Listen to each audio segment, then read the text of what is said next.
Bondy. Welcome to another episode of Secrets of the Garden, where we bring you expert advice on how to become a better gardener.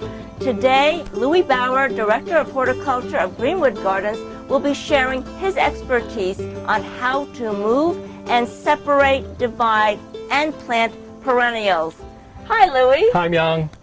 So what do we have here? This is a plant I've been waiting for 2 years to bring up to the garden. It's a big, tall perennial. That's a long time. It is a long time. Well, it's a plant that's hard to find, partly because it's so tall, it doesn't appeal to a lot of homeowners, but it's a plant that we wanted here in some of our big borders.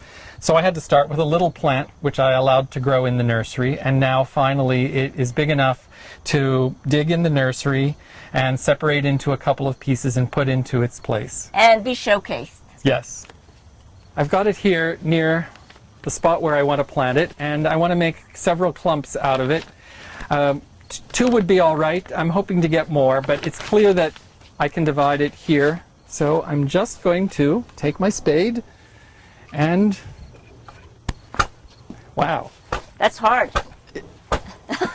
It is hard. That's not the soil, that's the plant. So you can see I cut right through the center, very hard, woody center of the plant.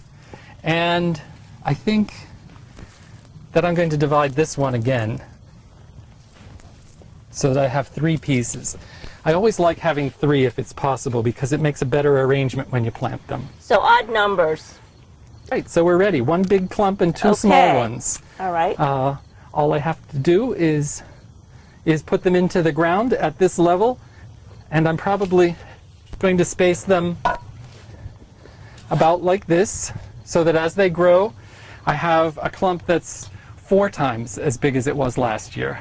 What are good candidates for doing this type of transfer and separating? I think just about all the perennials, not bearded iris. There are 1 or 2 exceptions, but really there are just a few exceptions. So what is this plant that you have? You've just dug it up. I did just dig this up. I dug 2 of them. It's liriope.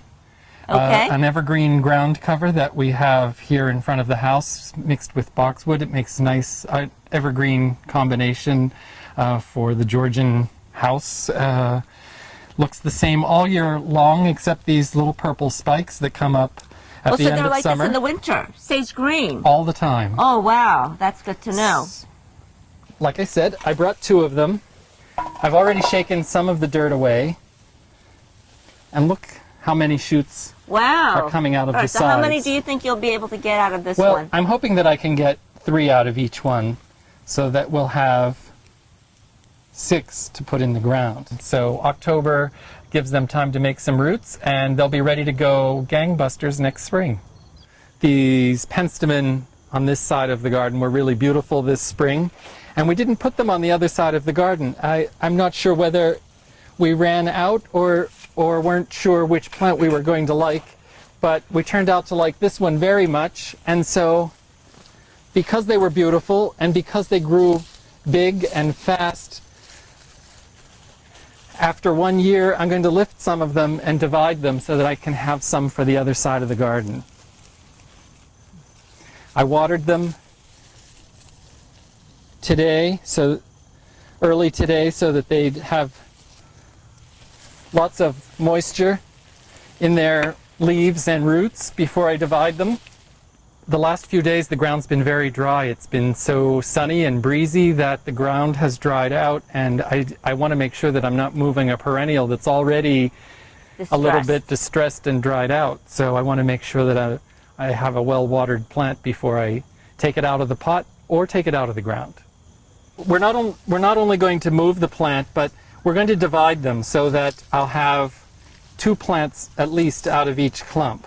So I'm going to lay it on its side and just simply cut it in half with the spade. And I'm rolling it around a little to see whether there's a place between, it's quite tight. I'm looking to see whether there is a better spot to make my cut than another, and it's pretty hard to tell. So we just put it on its side. You feel for it. And I feel a little bit for it, and basically it sort of comes down to the knife. Just like that. and we have 2 pieces. You can see it has a very tough core.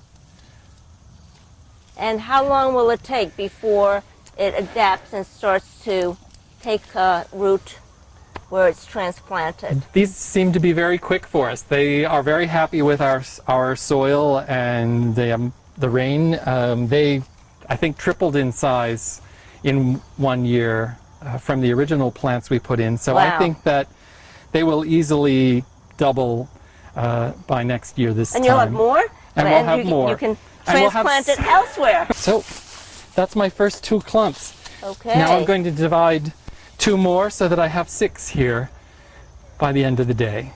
And it'll be then symmetrical with the other side. Right. Easy. Yeah, And you could call it propagation. that's right. The lingo, the gardener's lingo. Not scary. Multiplying. Exactly. Thank you so much for joining us. I hope you've enjoyed this episode of Secrets of the Garden. But before we leave, we'd like to invite you, the audience, to participate in our show. Please write your questions to us at Myung Bondy, Secrets of the Garden, @gmail.com. We look forward to hearing from you. I'm Myung Bondy. And I'm Louis Bauer. Happy gardening.